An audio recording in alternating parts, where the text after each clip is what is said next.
All right, McCain, we're going to leave you for now because you've been sharing the screen, this time with Senator John McCain, who is there in Munich, a first for him, I am sure. We'll come back to you later. We'll continue then our coverage of this conference. We're going to bring you live coverage of this panel discussion called The Future of the West, Downfall or Comeback. One of the panel members is John McCain.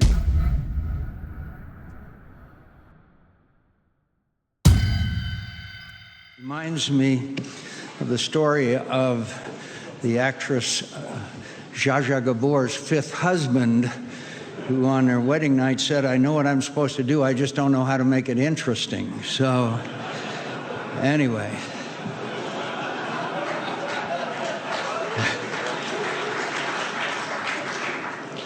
Not every American understands the absolutely vital role that Germany and its honorable Chancellor Merkel are playing in defense of the idea and the conscience of the West, but all of us who do, let me say thank you. My friends, in the 4 decades I have attended this conference, I cannot recall a year where its purpose was more necessary or more important than this panel is going to ask us to consider whether the West will survive. In recent years, this question would invite accusations of hyperbole and alarmism, not this year. If ever there was a time to treat this question with a deadly seriousness, it is now. This question was real half a century ago, when Ewald von Kleist and the founders of this conference, indeed, it's why they first started coming to Munich. They did not assume that the West would survive because they had seen its near annihilation. They saw open markets give way to beggar thy neighbor protectionism and the poverty that imposed. They saw world order fracture into clashing ethnic and nationalist passions and the misery that brought. They saw the rise of hostile great powers and the failure of deterrence and the wars that followed. From the ashes of the most awful calamity in human history was born what we call the West, a new and different and better kind of world order, one based not on blood and soil nationalism or spheres of influence or conquest of the weak by the strong, but rather on universal values, rule of law, open commerce, and respect for the national sovereignty and independence. Indeed, the entire idea of the West is that it is open to any person or any nation that honors and upholds these values. The unprecedented period of security and prosperity that we have enjoyed for the past 7 decades didn't happen by accident.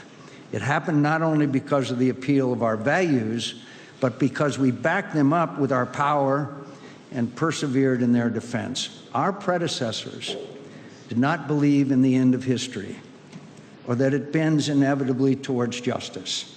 That's up to us. That requires our persistent, painstaking effort, and that's why we come to Munich year after year after year.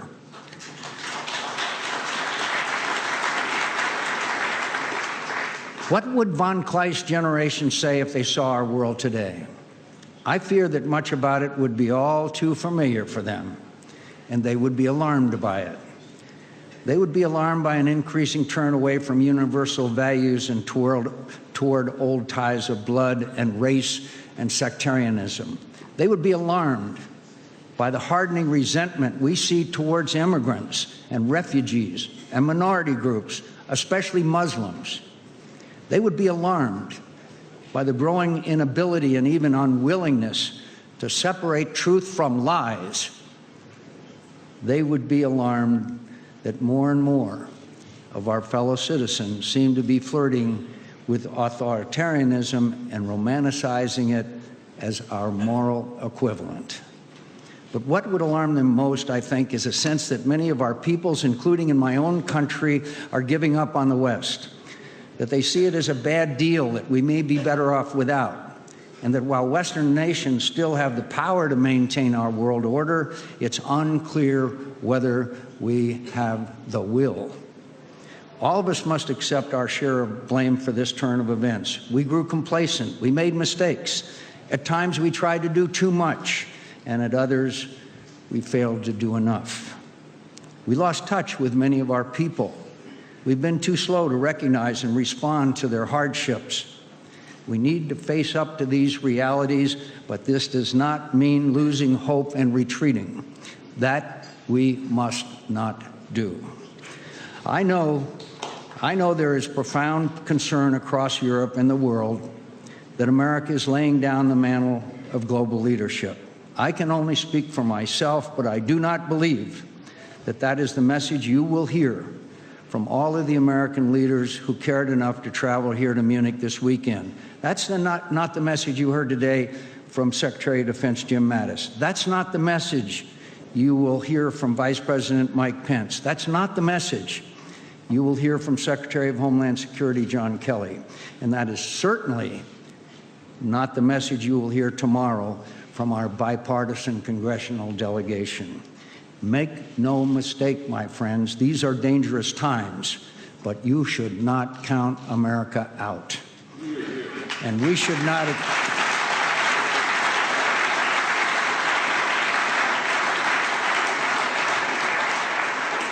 And we should not count each other out.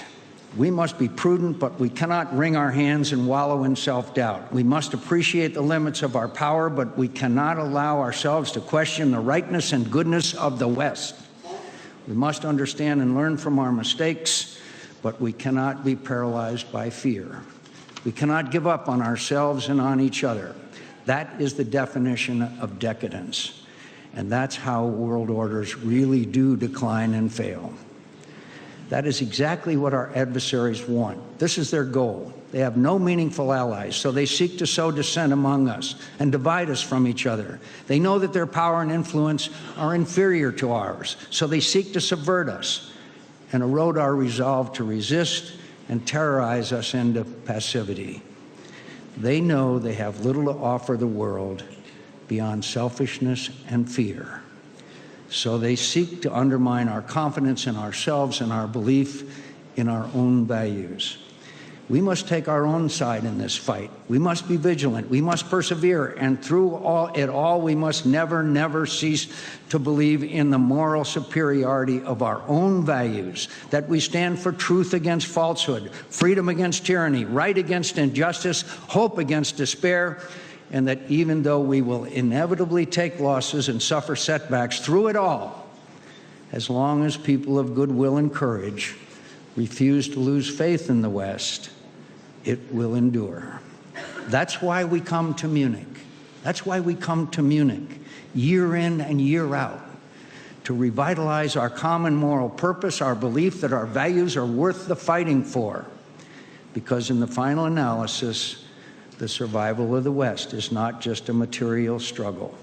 It is now, and has always been, a moral struggle. Now more than ever, we must not forget this. During one of the darkest days of the early Cold War, the great American novelist William Faulkner delivered a short speech in Stockholm upon receiving the Nobel Prize for Literature. "I decline to accept the end of man," Faulkner said. "I believe that man will not merely endure, he will prevail. He is immortal, not because he alone among creatures has an inexhaustible voice, but because he has a soul, a spirit capable of compassion and sacrifice and endurance.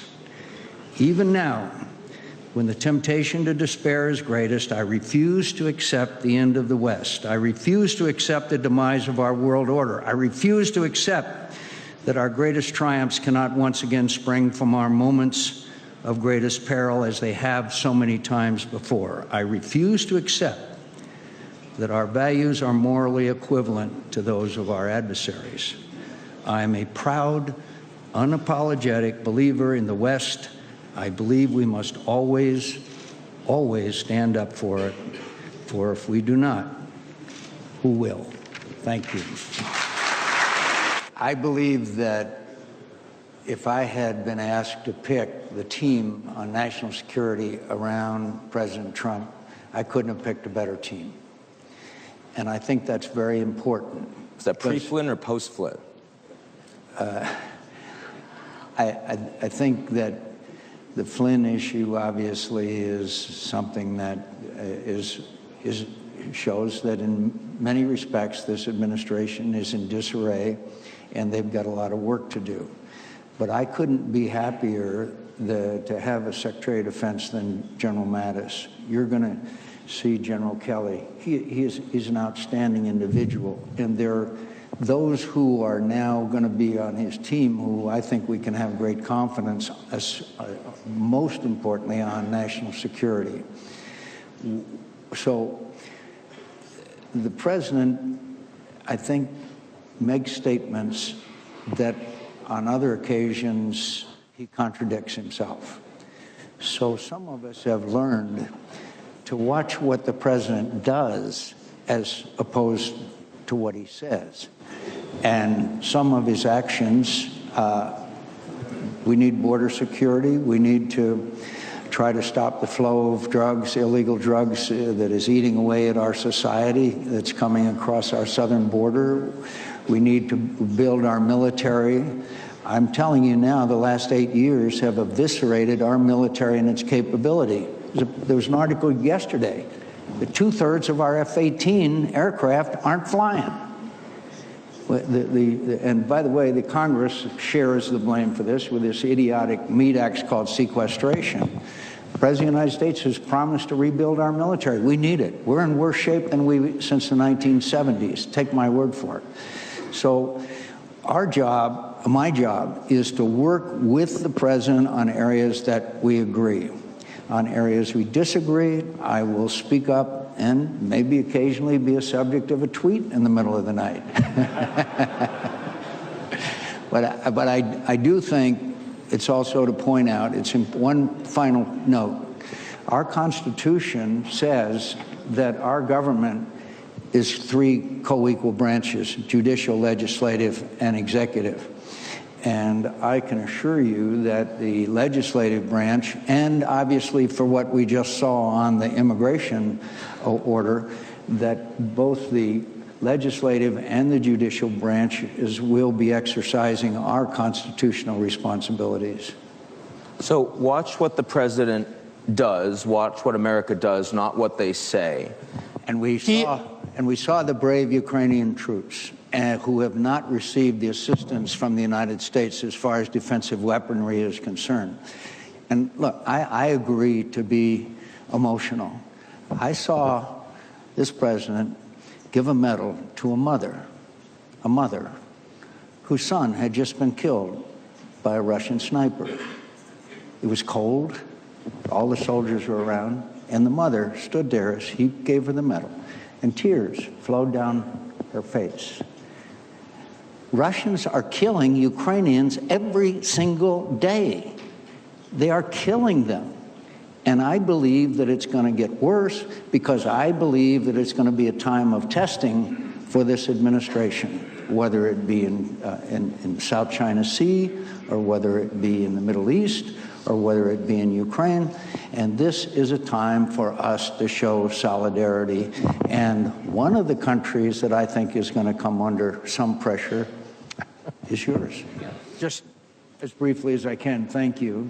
Second of all, there are different aspects of this struggle. This is a Euro. One, of course, is what we've been talking a lot about, the Russian aggressive behavior, Iran, etc. The other struggle, of course, is the ideological struggle. This terrible disease that has afflicted an honorable religion, which motivates young people to go out and take the lives of others. And in both cases, we need to understand there's also an information war going on here, which is facilitated by devices like these. Social networking is having an effect that none of us ever really had contemplated. Young people today in the United States don't own a television set. They get their information off of the internet. So I would just mention, the way we won the Cold War was by having a very strong defense capabilities, and NATO was the bedrock of that.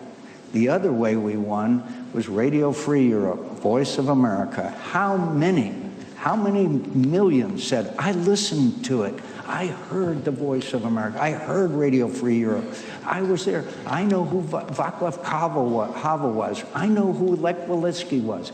So we've got to spend a lot more time, and you can be helpful in this, in telling people, giving them the information they need to fight back against the incredible innovation, the inundation that's going on right now of information and propaganda from both the ideological aspect and also the Russians.